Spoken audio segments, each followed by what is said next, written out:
Welcome to the Put on Waivers Media Group, home of the Put on Raiders podcast and the Student Body Right podcast.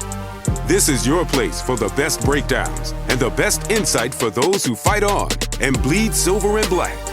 Now, here are your hosts, Dwayne Douglas and Ryan Holmes.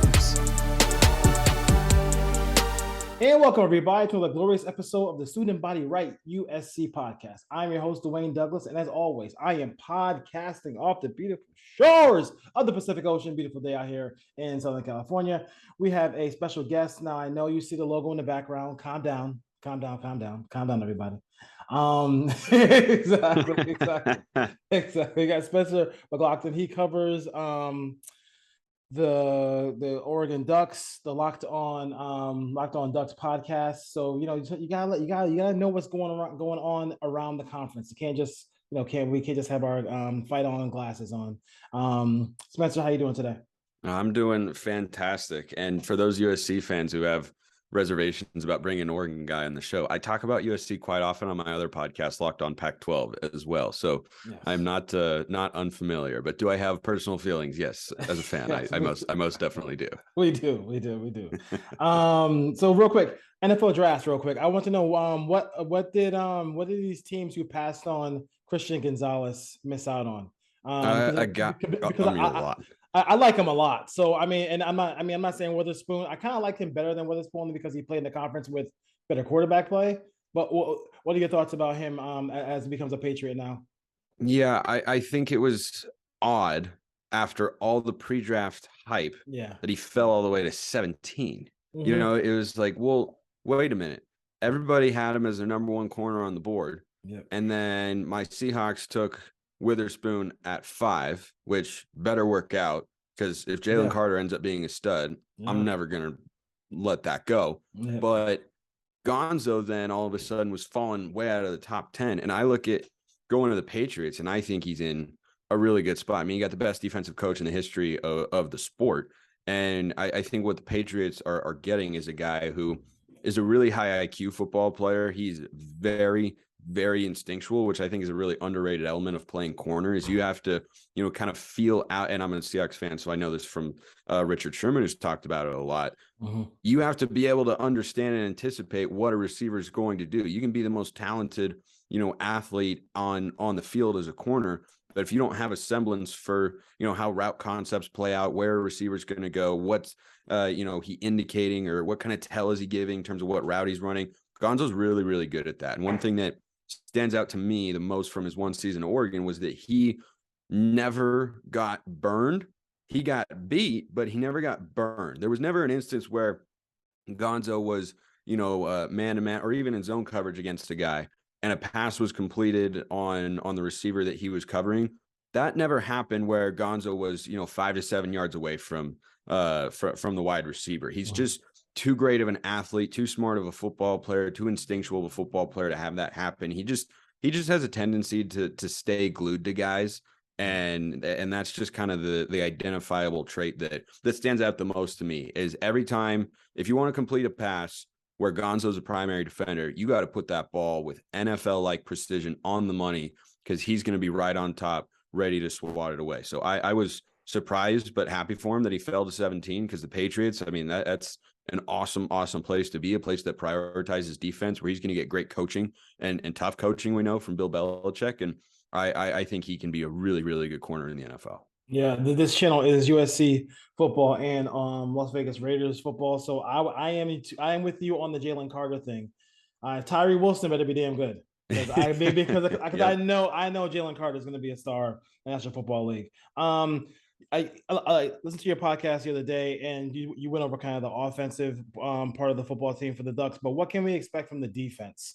Obviously, kind of the same question that USC fans have. Like, we know the offense is going to be great, but what can we expect from them defensively? What are your thoughts about the Ducks defensively here? Yeah, we're all expecting, us Oregon fans, that there's a step forward from what there was a season ago, because the defense was not as bad as it often gets a reputation for a year ago. If you just look at the numbers and some of the margins of victory that Oregon had in in a handful of their games, and the leads that they were able to that they were able to create against some inferior opponents. The defense did play exceptionally well at times, but there was an utter lack of a pass rush that came back to bite them against Washington. There was a lack of, I thought, schematical adjustments against Oregon State, in which they just ran the football, and the run defense that had been so good all year was suddenly just getting torched and couldn't come up with a stop at all. And Oregon State was really running like 2 or 3 different plays, and they weren't throwing the football there. So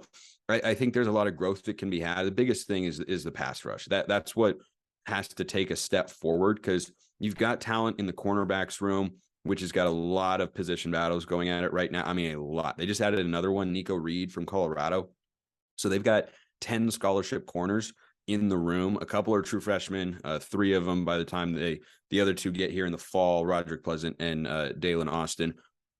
Hard to see how the true freshmen are going to find time, because there's just so much depth. There's just so much experience. But I wonder if they don't want to play, more corners on the field at a time than they did a season ago, right? Against teams like USC that are pretty pass happy. Do they want to have 3 corners on the field as their base personnel in a 4-2-5 rather than having it be a nickel safety, right? That might be what they're thinking by having all of those guys there. They want to have that much depth, but the defensive line is the biggest thing I think to watch. Is you have to be, and USC fans know this, disruptive if you're going to be a good defense. You have to be physical at the point of attack. You have to be able to just get the quarterback off his spots, get him out of rhythm, make him uncomfortable, flush him out of the pocket, force him to miss open receivers. And Oregon just didn't do that enough a year ago. DJ Johnson was our leading sack guy with 6, and Oregon was only able to out-sack, I think, 2 or 3 other teams in the entire conference. And those teams all had losing records. They had 18 sacks, I think was the number, and that was like 9th or 10th in the conference. So that number has to improve, but they have added some players that look like they're going to make an impact this year and help Oregon be better on the defensive line. Getting Brandon Dorlus back was really big. Mateo Uyunglele was a 5-star, now is a high 4-star, whatever, true freshman. He looks really, really good based on what we saw in the spring game. You've got Mace Funa back for a 5th year. And then the big addition is Jordan Birch from South Carolina, former 5-star recruit. And he is just a physical freak out there. So the defensive line, if it can get more pressure, the defense will be better, because that was the biggest problem. Like the biggest defensive letdown, I still think, was the Washington game. Yeah. And Michael Penix was just sitting back there. I don't think he was sacked the entire game. And he was just sitting back there, patting the ball, long developing route concepts, had all the time in the world. And you just can't have that. So I think, especially in a conference, as USC fans probably know, that have probably the greatest depth of quarterbacks in the country. I don't see another conference that can go 6-7 deep of guys who have all conference caliber talent. Like, it's just not something you see very often. So you got to be able to disrupt the quarterbacks. Oregon has made that a priority in the recruiting sense and in the portal sense. And that's kind of what we're looking for. I don't expect the defense to be dominant necessarily, but I do expect them to be significantly better. And, being at least a top half defense, I think is a reasonable expectation for the Ducks. Anything short of that would be kind of a letdown. Well, this is the last year UCLA and USC are going to be in the Pac-12. What are your thoughts about Oregon next steps? As far as that, are they looking to say adios as well? It seems like they don't know what the TV deal is going to be, and nobody wants this conference to be all streaming. So I think that's one of the biggest things. They don't want to go to all the streaming route. What are your thoughts about like what they might do in the future? Because those, we can all hate each other, but like I think at the end of the day, everybody needs each other in this conference, especially when you don't have the LA market now. That's going to be a tough road for the rest of the teams in the Pac-12. Yeah, everybody does need each other, though. I can assure you Pac-12 fans are ready to show that they don't need USC and UCLA. You guys aren't the most popular kids on the block right now in the league. But I think for what it looks like for Oregon going forward is they would like to go to the Big Ten. Yeah, they want to go to the Big Ten. I think that's been pretty clear from the messaging we've seen, or lack thereof, at least in the short term. Yeah. They appear committed to the Pac-12, but Oregon and Washington both, if they were offered a spot in the Big Ten, I think they would jump. Yeah, I think they would run right over there. They would go in for a reduced rate in terms of a media rights payout, which is really common when you have a G5 school or even a Power 5 school sometimes jumping over to a particular conference. Like Utah, for instance, was only earning 50% from the media rights deal for the first few years of their existence in the league, and then they became full-time earners. That's a pretty common thing. So I think Oregon and Washington would both take that, because a 60% rate in the Big Ten is still probably going to be better financially than what they could get in the Pac-12. But the interesting calculus for both those schools, I think, is that if you're just talking from a football standpoint, going to the Big Ten doesn't help you achieve your goals. It helps you, assure a visibility component, a financial component, or whatnot. But like, I've never felt the Big Ten and the SEC have been earning more than the Pac-12 for many years now. Sure. And I've never once felt that Oregon and Washington specifically, right? Other schools might be a little bit different, right? The Utahs, the Colorados, the Arizona schools of the world, like Oregon State, Washington State, that's different. But Oregon and Washington, I've never felt that what's holding them back is they don't have the finances to keep up with other schools in the country who they're trying to compete with, right? Oregon especially. Like, I don't think Washington is short on cash either. In fact, I know that they are most definitely not. But Oregon's got more than enough money to recruit at a high level in the NIL era, to pay coaches high salaries. They were ready to pay Mario Cristobal $8.5 million, but Mario wanted to go to Miami because that's his home and that's his alma mater, right? Yeah. So they can pay the biggest salaries. They've got all the money they need for NIL. They've got the reputation, the branding, for all that sort of stuff. So I think from a football standpoint, the Pac-12 is where you'd want to be, but there's so much more to college athletics that Oregon and Washington as universities might see the Big Ten as the place they want to be. But, I feel this way about USC and UCLA as well. I don't think going to the Big Ten brings USC closer to winning a national championship. I don't know what sort of material benefit it's going to provide that you didn't have in the Pac-12, like being the biggest brand in the Big Ten out West. Well, you were already the biggest brand in the Pac-12 out West. You could already recruit at a top 5 level. You already had a bunch of money. You already had the reputation. You could bring in a coach like Lincoln Riley. Like, I think you go to the Big Ten, you make your schedule a lot harder. Now that gets a touch easier with the 12-team playoff that's coming, but that also implies that you can win a conference championship, right? Because that's how you get the auto bid. So if you're not going to win a conference championship, which is going to be much tougher in the Big Ten than in the Pac-12 for anybody, USC, UCLA, Oregon, Washington, whoever, then you're actually going for 6 spots. And those 6 spots suddenly feel pretty darn similar to the 14 playoff that we have now, just slightly expanded, right? Because even a really, really good program, how often are you going to win a conference championship if you're not Alabama? Like once every 3 years would be, I'd say, really, really good, right? Like if you're winning a conference title, best case scenario, once every 3 years in the Big Ten, that means 2 out of every 3 years you're going for one of those 6 at-large spots, and you just keep tallying up. How other teams can build a resume, how you can build a resume, how much leeway are you going to get being in a superior conference with more losses? My guess is some, but it can be really, really tough. And I think the Pac-12 just provides you with an opportunity, no matter what school you are, to build a playoff caliber resume in an easier fashion than it does in the Big Ten, which has some benefits to it for sure. Like, a 3-loss Big Ten team could get into the 12-team playoff. That's entirely possible. Is that possible in the Pac-12? No.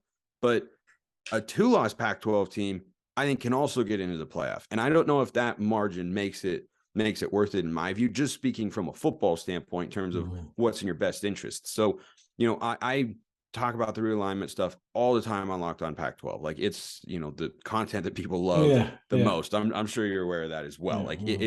It's what people love doing, or love watching, love hearing you talk about, because there's so much to it.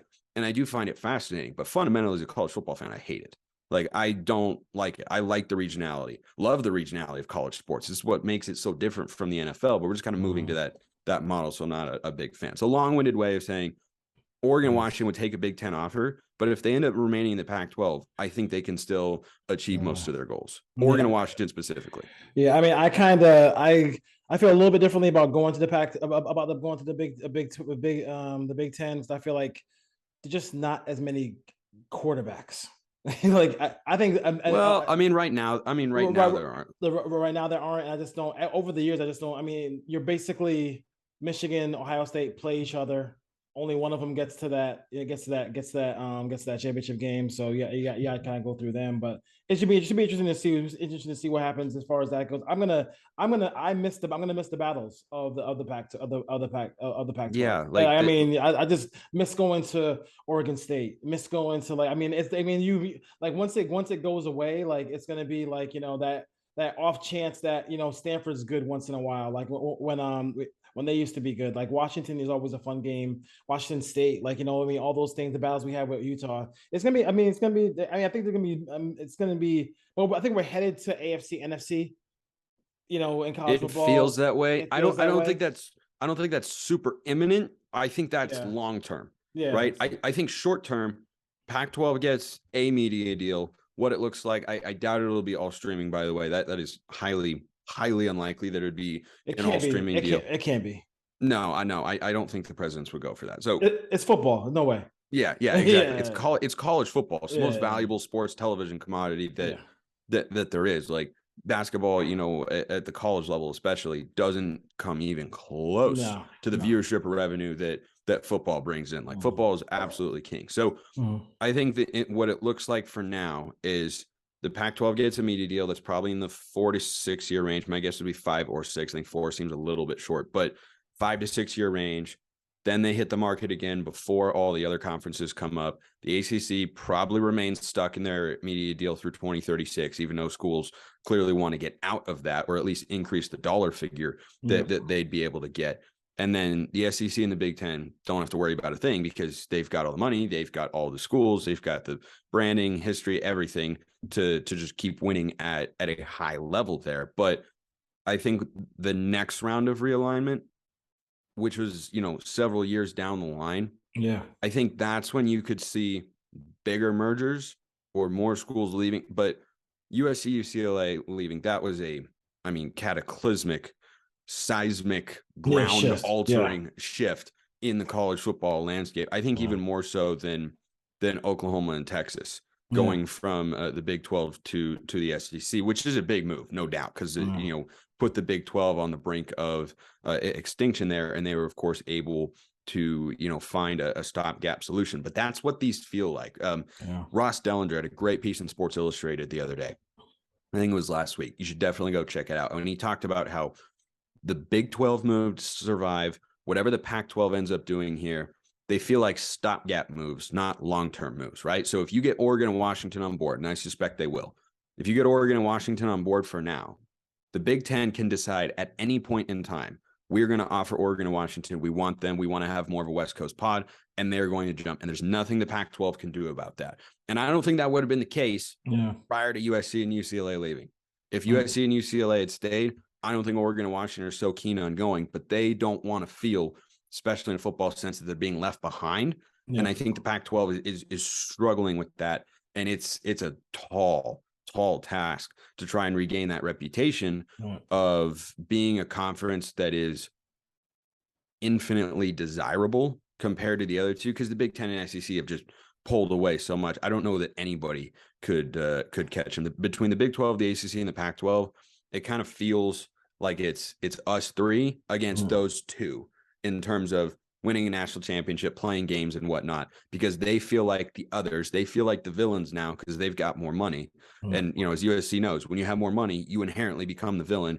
I think that amongst fans is going to kind of continue to fester over time, as they'll say, I want to root, a Pac-12 fan might root for an ACC school in, the college football playoff over the Big Ten or the SEC because, well, screw the Big Ten and the SEC. They've just got so much money and they've been destabilizing this entire situation. But I agree with Dellinger. I think it's a stopgap move for the Big 12 and the Pac-12.